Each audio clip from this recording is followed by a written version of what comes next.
জনসংখ্যা। জনসংখ্যাকে জনসম্পদে রূপান্তর।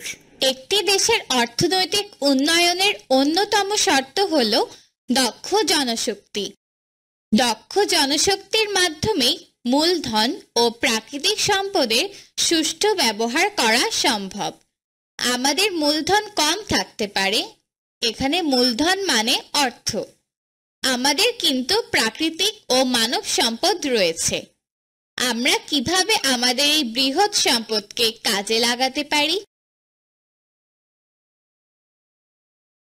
প্রথমত, তুলনামূলক দক্ষ জনসম্পদ রপ্তানির মাধ্যমে আমাদের প্রচুর বৈদেশিক মুদ্রা আয় করার সুযোগ আছে। বিদেশে কর্মরত আছেন আমাদের দেশের নানা পেশার মানুষ। তাদের উপার্জিত অর্থ পরিবারের আর্থিক চাহিদা পূরণ করে দেশের অর্থনীতিকে সমৃদ্ধ করছে। দ্বিতীয়ত, আমাদের শিক্ষার মান উন্নত করা, যাতে আমাদের জনগণ দক্ষ মানব সম্পদে পরিণত হতে পারে।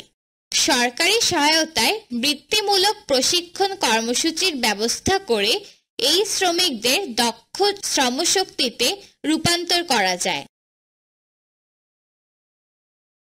তৃতীয়ত, কারিগরি প্রশিক্ষণ কেন্দ্রে বিভিন্ন কাজের প্রশিক্ষণ দেওয়া, যাতে তারা নতুন কোনো শিল্পের বিকাশে সহায়তা করতে পারে, যেমন যন্ত্রপাতি শিল্প।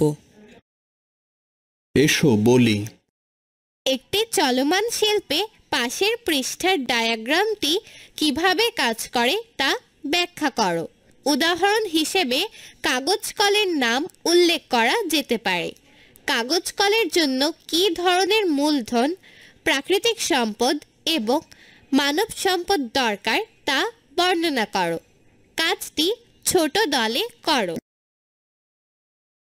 এসো লিখি। ক্রমবর্ধমান জনসংখ্যাকে দক্ষ জনশক্তিতে রূপান্তর করার কয়েকটি পদ্ধতির উদাহরণ দাও।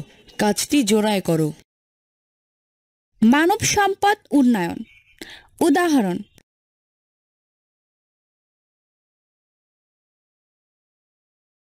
শ্রমশক্তি রপ্তানি, উন্নত প্রশিক্ষণ, মৌলিক শিক্ষার উন্নয়ন, কারিগরি শিক্ষার প্রসার, বিশেষায়িত প্রশিক্ষণের মাধ্যমে দক্ষতা বৃদ্ধি, আইসিটি।